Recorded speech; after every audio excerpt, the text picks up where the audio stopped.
Good morning to all my HP के students. आज का जो टॉपिक है हमारा वल्लभी विद्या स्थानम।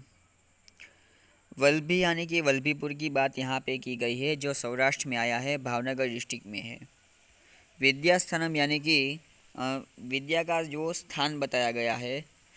प्राचीन भारत में हमारी विद्या परंपरा कैसी थी, कौन कौन सी यूनिवर्सिटी में हमारे भारत में देश विदेश से लोग जो पढ़ने आते थे, वो बात इस चैप्टर में बताई गई है। हम पढ़ेंगे। सम्प्रति विविधाः विश्वविद्यालयाः सुप्रसिद्धाः सन्ति। सम्प्रति मतलब वर्तमान समय में, विविधाः विश्वविद्यालयाः बहुत सारे यूनिवर्सिटी जो है वो सुप्रसिद्धाः मतलब फेमस है। तेषु केचन एतादृशः सन्ति, उसमें केचन मतलब कोई ऐसी है, एतादृशाः मतलब ऐसी है, सन्ति यत्र अध्ययनार्थम प्रवेशम अध्ययन के प्रवेश के लिए मतलब पढ़ने के लिए अध्ययनार्थम प्रवेशम प्राप्य छात्रः स्वात्मानं धन्यं मन्यते। जो स्टूडेंट जो है वो अध्ययन के लिए मतलब पढ़ने के लिए प्रवेश प्राप्त कर कर, एंट्रेंस एग्ज़ाम प्राप्त कर कर वो प्रवेश करके स्वात्मानं धन्यं मन्यते अपने आप को धन्य मानता है। एवमेव पुराकालेऽपि अस्माकं भारते देशे एतादृशाः बहवः विश्वविद्यालयाः आसन्। ऐसे ही पुराकालेऽपि, ऐसे ही प्राचीन समय में भी अस्माकं भारत देशे हमारे भारत देश में एतादृशाः ऐसे बहुत सारे बहवः बहुत सारे विश्वविद्यालय मतलब यूनिवर्सिटीज़ आसन मतलब थी। प्राचीन काल में हमारे भारत देश में ऐसी बहुत सारी यूनिवर्सिटी थी जिसमें स्टूडेंट्स जो है वो यूनिवर्सिटी में अध्ययन के लिए मतलब पढ़ने के लिए प्रवेश करके अपने आप को धन्य मानता था। तत्र विद्या अध्ययनाय दूरादेशात् समागत्य प्रवेशं लब्ध्वा छात्राः स्वात्मानं धन्यं मन्यते स्म। और वहाँ पे विद्या अध्ययन के लिए दूर देशात मतलब दूर देश से आगत्य मतलब आकर, यहाँ पे आगत्य जो शब्द दिया है, यहाँ पे कौन सा कृदंत है, तो यहाँ पे संबंध कृदंत है। समागत्य जो यहाँ पे शब्द दिया है वो यहाँ पे संबंध कृदंत है। यहाँ पे हमको दो कृदंत पढ़ने हैं, संबंधक कृदंत और हेत्वत कृदंत हमारे 9th के सिलेबस में है। उसमें जब तुम जब आता है शब्द के पीछे तुम आता है, तब वो शब्द का कृदंत हेत्वर्थ हो जाता है, और त्वात्य और य जब आता है तब वो जो कृदंत है वो संबंध कृदंत हो जाता है। इन शॉर्ट यहाँ पे समागत्य संबंध कृदंत है। तो दूरादेशात् समागत्य प्रवेशम लब्ध्वा, प्रवेश दूर देश से लोग आकर और अपना प्रवेश लेकर एडमिशन लेकर छात्राः मतलब स्टूडेंट्स स्वात्मानं अपने आप को धन्यम मन्यन्ते स्म अपने आप को धन्य मानते थे। यहाँ पे बताया कि बहुत सारे विश्वविद्यालय जो है, यूनिवर्सिटी जो है अभी फेमस है, लेकिन कोई ऐसी एतादृशाः सन्ति यत्र ऐसे भी यूनिवर्सिटी जो थी हमारे भारत देश में, जिसमें स्टूडेंट जो है एडमिशन पाकर अपने आप को धन्य मानता था, और दूर दूर देश से जो स्टूडेंट जो है वो पढ़ने के लिए आते थे हमारे भारत देश में। एषु एकतम वल्लभी विश्वविद्यालयः, इसमें एक हमारी वल्लभी मतलब वल्लभीपुर विश्वविद्यालय है मतलब यूनिवर्सिटी थी, वल्लभी यूनिवर्सिटी थी। मगध राज्ये यदा नालंदा आसीत् तथैव अत्र गुर्जर प्रदेशे वल्लभी आसीत्। मगध राज्य, मगध देश में जैसे मगध मतलब मध्य प्रदेश में जैसे नालंदा आसीत्, जैसे नालंदा यूनिवर्सिटी थी, तथैव अत्र गुर्जर प्रदेश से वल्लभी आसीत्, वैसे ही गुजरात प्रदेश में वल्लभी जो यूनिवर्सिटी है जो थी वो भी हमारे गुजरात में ही थी। अत्रापि सुदूरदेशात् जनाः अध्ययनाय आगच्छन्ति स्म, और यहाँ पे भी दूर दूर देश से लोग जो है स्टूडेंट्स जो है वो अध्ययनाय मतलब पढ़ने के लिए आगच्छन्ति स्म आते थे। अद्यत्वे अस्मदीये गुजरातप्रदेशे वर्तमाने भावनगरे जनपदे वल्भी-नामकं यदि एकम् उपनगरं वर्तते तत्रैव प्राचीनकाले वल्भी विश्वविद्यालय आसीत्।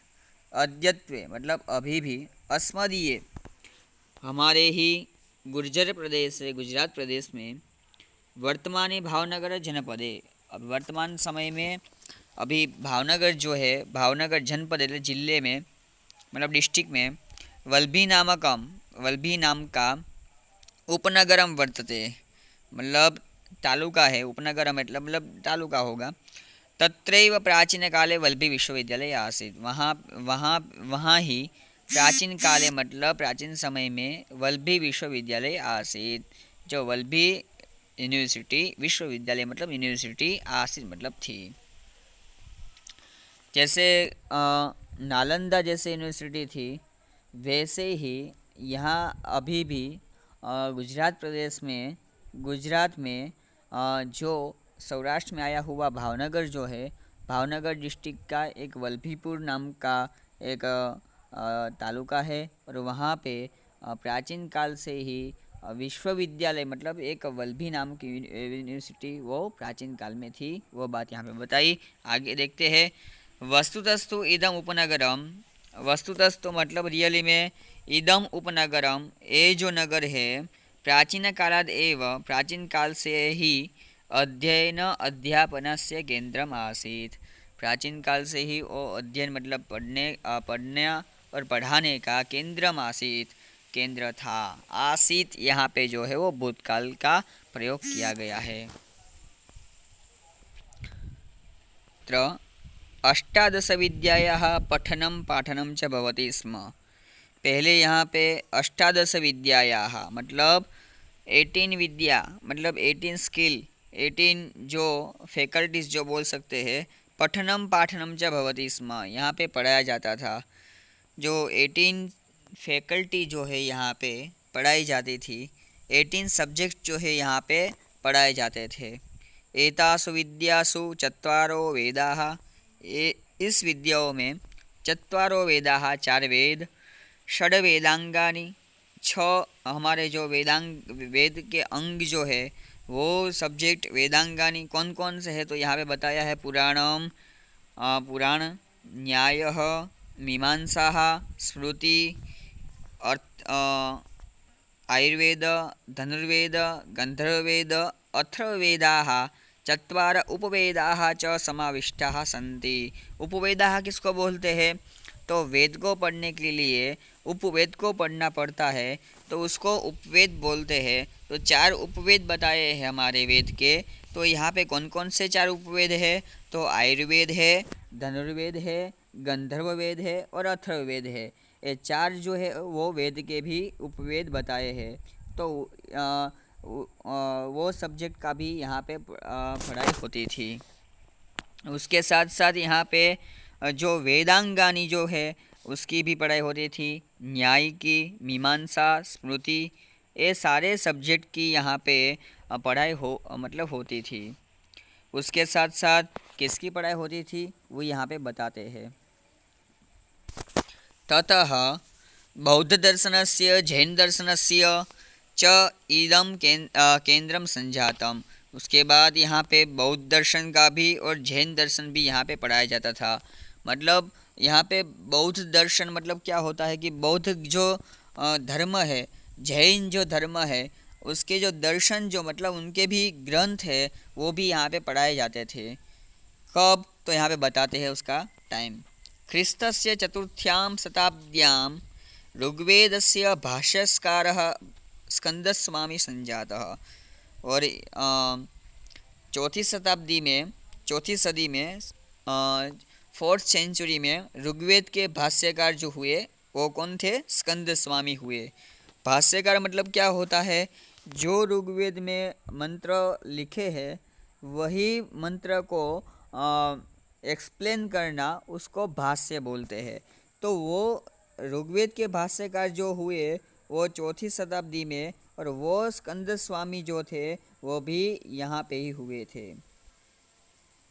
सह अत्रैव अवसत, सह मतलब वो, अत्रैव मतलब यहाँ ही, अवसत मतलब रहते थे।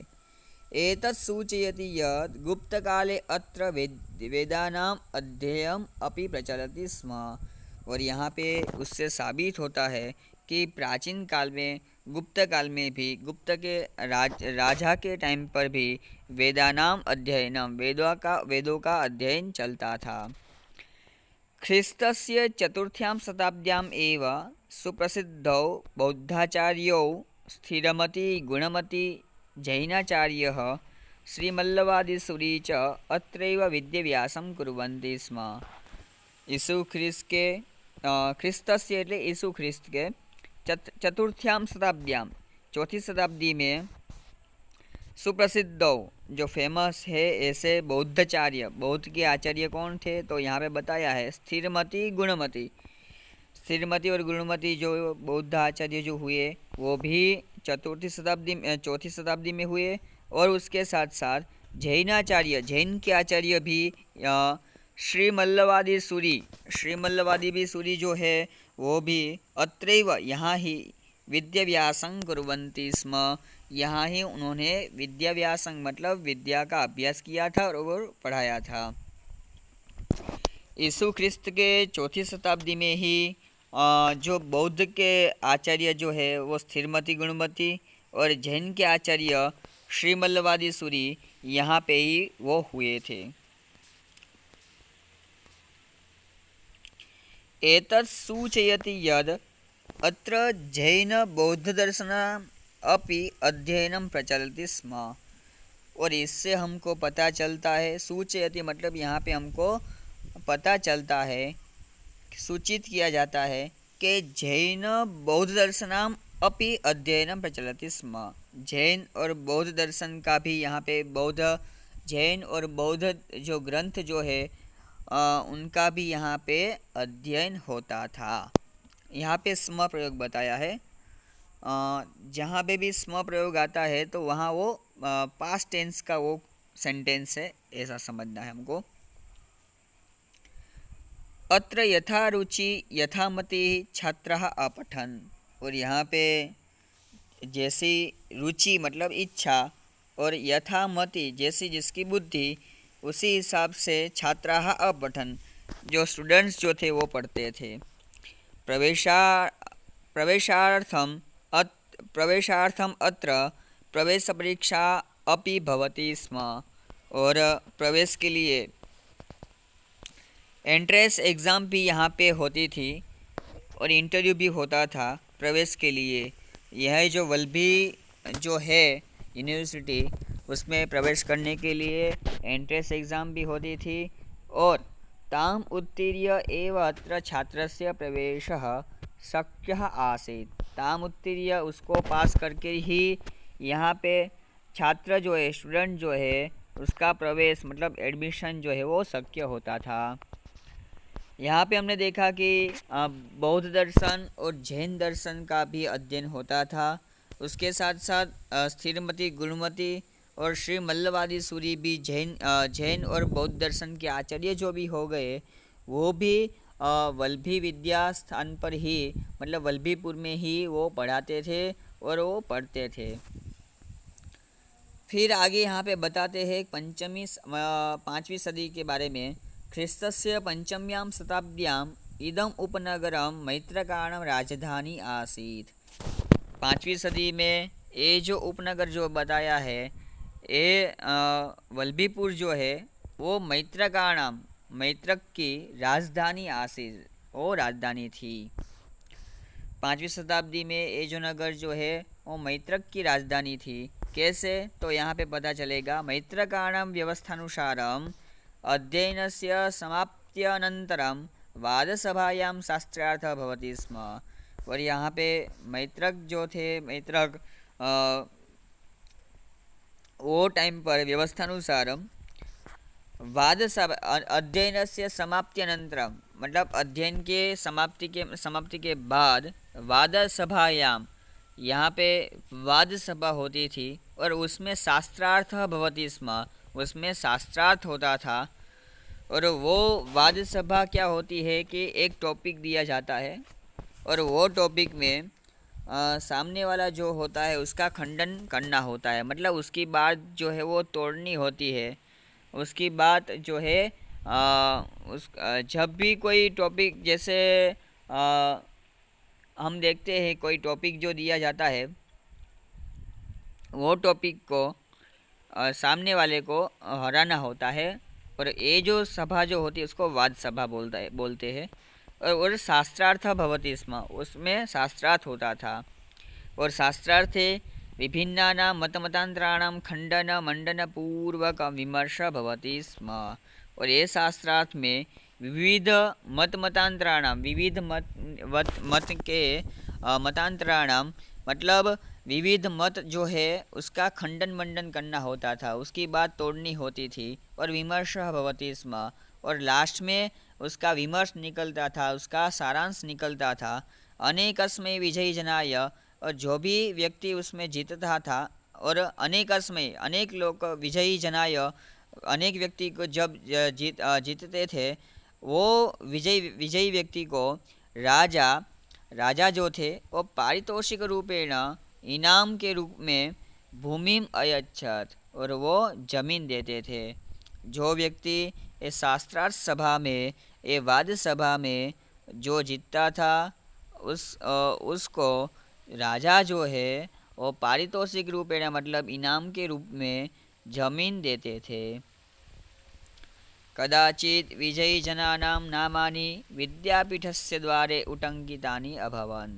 कदाचित और उस टाइम पर विजयी जनानाम नामानि, जो लोग विजयी होते थे उनके नाम जो है वो द्वारे मतलब द्वार पर वो गेट पर उटंकितानि अभवन, उनके नामानि मतलब नाम जो है वो द्वार पे लिखे जाते थे। जो भी व्यक्ति जीतते थे ये वाद सभा में, वो जीते हुए व्यक्ति को द्वार पर उनके नाम भी लिखे जाते थे। और आगे बोलते हैं यहाँ पे, ख्रिस्तस्य पूर्वं प्रायः पंचमशताब्द्यां भगवतः महावीरस्य जन्म अभवत्। यहाँ पे 5th सेंचुरी की यहाँ पे बात की गई है। 5th सेंचुरी के बारे में यहाँ पे क्या बताया, तो ये जो है मैत्रक की राजधानी थी। उसके बाद बताया कि उनकी व्यवस्था क्या थी। तो यहाँ पे बताया कि जो भी कोई व्यक्ति वहाँ पढ़ लेता था, उसके बाद प्रवेश जैसे हम एग्ज़ाम जो जैसे होती है स्कूल में, वैसे ही वहाँ पे एग्ज़ाम के रूप में वाद सभा होती थी। और वाद सभा में जो भी व्यक्ति जीतता था उसको राजा जो है वो पारितोषिक रूप में, उसको इनाम के रूप में राजा उसको भूमि देता था। ये मैत्रक के समय में होता था, मैत्रक राजा के समय में। और अनेक विजयी लोगों को राजा उनको भूमि देते थे, और उनके नाम जो है वो विद्यापीठ के गेट के आगे लिखे जाते थे। विद्यापीठ के गेट के ऊपर नाम जो है वो लिखे जाते थे। ख्रिस्तात् पूर्वं प्रायः पंचमशताब्द्यां भगवतः महावीरस्य जन्म अभवत्।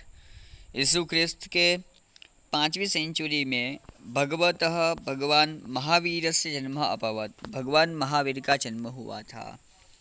भगवान महावीर का जन्म कब हुआ था, तो यीशु ख्रिस्त के 5वीं शताब्दी के पहले भगवान महावीर का जन्म हुआ था। तस्मिन् काले भगवता महावीरेण, और उसी टाइम भगवान महावीर ने यह उपदेश प्रदत्त स आगम नामना प्रसिद्ध वर्तते। जो उपदेश प्रदत्त मतलब दिया, वो जो आगम नामना प्रसिद्ध वर्तते, वो जो ग्रंथ जो है वो आगम के नाम से फेमस है। प्रसिद्ध मतलब फेमस है। अयम आगमः, ये जो आगम जो है वर्ष 500 यावत् मौखिक परंपरायाम सुरक्षितः आसीत्। और ये जो ग्रंथ जो है वर्ष 500 और 50 साल यावत मतलब 50 साल जैसे मौखिक परंपरा में सुरक्षित आसीत। उस टाइम पे ये जो आगम ग्रंथ जो था 50 साल तक ये मौखिक परंपरा में था। मतलब मौखिक मतलब सबको ये कंठस्थ था, सबको याद था। एवं ही श्रूयते यत्, ऐसा माना जाता है कि, ऐसा सुना जाता है कि ख्रिस्तस्य तृतीयायां शताब्द्यां, यीशु ख्रिस्त के तीसरी शताब्दी में नागार्जुन नामना प्रसिद्धस्य विदुषः अध्यक्षयाताम् एका जैन साधुना समिति मिलिता। एक जैन साधु की वहाँ पे विद्वानों की समिति जो है मीटिंग हुई, और उसमें उस टाइम पे एक थर्ड सेंचुरी में नागार्जुन नाम के प्रसिद्ध विद्वान हो गए। और वो जो विद्वान और उसके साथ दूसरे भी जैन साधु भी, उनकी एक मीटिंग हुई। अस्याम आगम ग्रंथानां लेखनस्य प्रस्ताव अभवत्, और वो मीटिंग में एक ग्रंथ लिखने का प्रस्ताव हुआ था। अत्र लेखनबद्धावाणी वल्लभीवाचना नामना प्रसिद्धा जाता। और यह ये जो लेखबद्धावाणी मतलब उस टाइम पे आगम ग्रंथ लिखा, मतलब लिखने का काम जो था वो यहाँ पे वल्लभीपुर में हुआ, और वल्लभी वाचना नामना प्रसिद्धा जाता, और वो जो है वल्लभी वाचना नाम से फेमस हुआ था। ख्रिस्तस्य नवम्यां शताब्द्यां, यीशु ख्रिस्त के नौवीं सदी में, 9th सेंचुरी में वल्लभीनगर से विनाश अभवत्, और वल्लभीनगर का विनाश हो गया। परंतु तस्य अवशेषाः अद्यापि तस्य समृद्धिं सूचयन्ति, और उसके जो अवशेष जो है, थोड़ी कोई भी वस्तु जो है वो आज भी उनकी समृद्धि जो है वो हमको इन्फॉर्म करती है, सूचयन्ति। एवं भारतस्य प्राचीनेषु विद्याकेन्द्रेषु वल्लभी एकतम आसीत्, इतिहासे च अद्यापि वर्तते। वैसे ही भारत देश में प्राचीन विद्या केंद्र जो थे उसमें वल्लभी थी, और इतिहासे च अद्यापि वर्तते, इतिहास में भी है और आज भी है। तो आज हमने ये जो फोर्थ टॉपिक जो है, हम फिर से एक बार रिवीजन उसका कर लेते हैं, क्या इसमें बताया है। तो पॉइंट टू पॉइंट हम देखते हैं। तो यहाँ पे पहले प्रस्तावना में बताया कि पहला पैराग्राफ में कि अभी बहुत सारे विश्वविद्यालय यूनिवर्सिटी जो है वो फेमस है। वैसे ही प्राचीन परंपरा में, प्राचीन भारत में हमारे ऐसे बहुत सारे विश्वविद्यालय जो थी, यूनिवर्सिटी जो थी, जिसमें दूर दूर देश से लोग जो है वो हमारे भारत देश में आते थे और पढ़ाई करते थे, और अपने आप को वो यूनिवर्सिटी में प्रवेश प्राप्त कर एडमिशन प्राप्त कर अपने आप को धन्य मानते थे। उसके बाद हमने देखा कि यहाँ पे नालंदा के बारे में बताया। नालंदा जैसे थी वैसे ही गुजरात प्रदेश में भी वल्लभी नाम की एक यूनिवर्सिटी थी। वो वल्लभी नाम की यूनिवर्सिटी में वो अभी भी गुजरात में है, और उनका जिला भावनगर है। और आगे बताते हैं कि ये जो उपनगर जो है, ये जो नगर में बहुत सारी विद्याएं जो है पढ़ाई जाती थी। उसमें अष्टादश विद्याएं बताई है, मतलब 18 जो है विद्याएं यहाँ पे पढ़ाई जाती थी। उसमें अष्टादश विद्यायाः पठन पाठनं च भवति स्म। एतासु विद्यासु वो विद्याओं में कौन कौन सी विद्याएं पढ़ाई जाती थी, तो उसके बारे में यहाँ पे बताया कि छः जो है वेद के अंग है। फिर पुराण, न्याय, मीमांसा, स्मृति, वेद के उपवेद जो है वो भी यहाँ पे पढ़ाए जाते थे, वेदों भी पढ़ाए जाते थे। उसके बाद यहाँ पे चतुर्थ्याम शताब्द्याम, चौथी शताब्दी में यहाँ पे ऋग्वेद के भाष्यकार जो है स्कंद स्वामी हुए।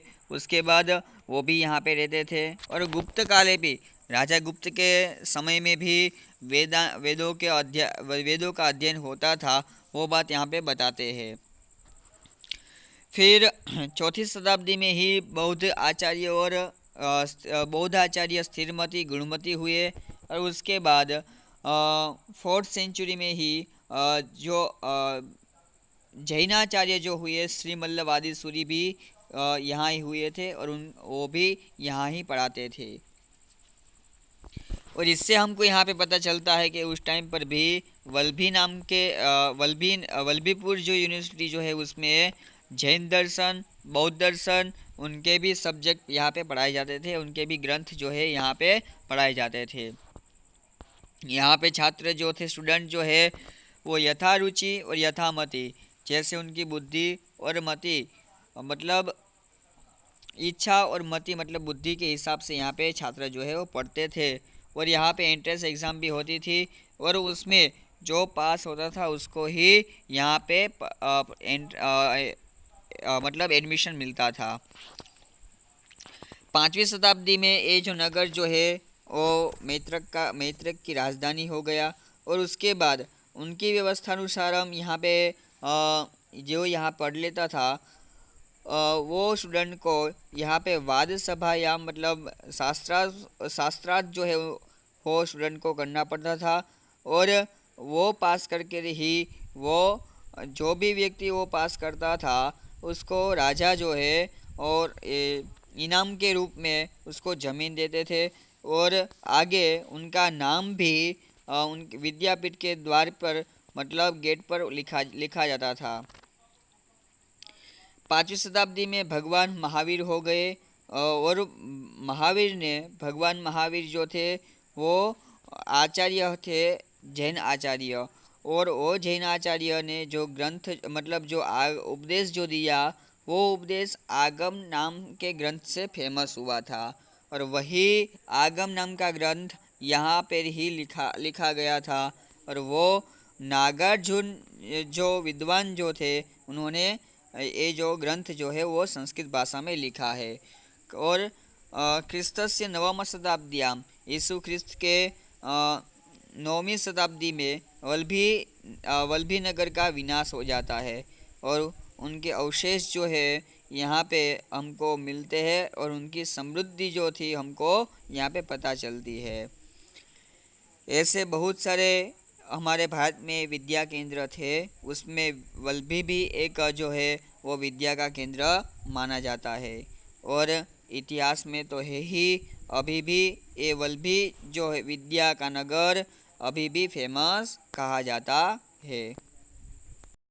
स्टूडेंट्स, यहाँ पे हमको ये भी याद रखना है कि कौन सी सेंचुरी में कौन हुआ और उसने क्या लिखा था। तो 4वीं शताब्दी में ऋग्वेद के भाष्यकार स्कंद स्वामी हो गए और उन्होंने ऋग्वेद का भाष्य लिखा था। भाष्य का मीनिंग क्या होता है, जिसका अर्थ जो है वो बढ़ाकर लिखना, उसको भाष्य कहते हैं। और एक्सप्लेन करना भी हम उसको बोल सकते हैं।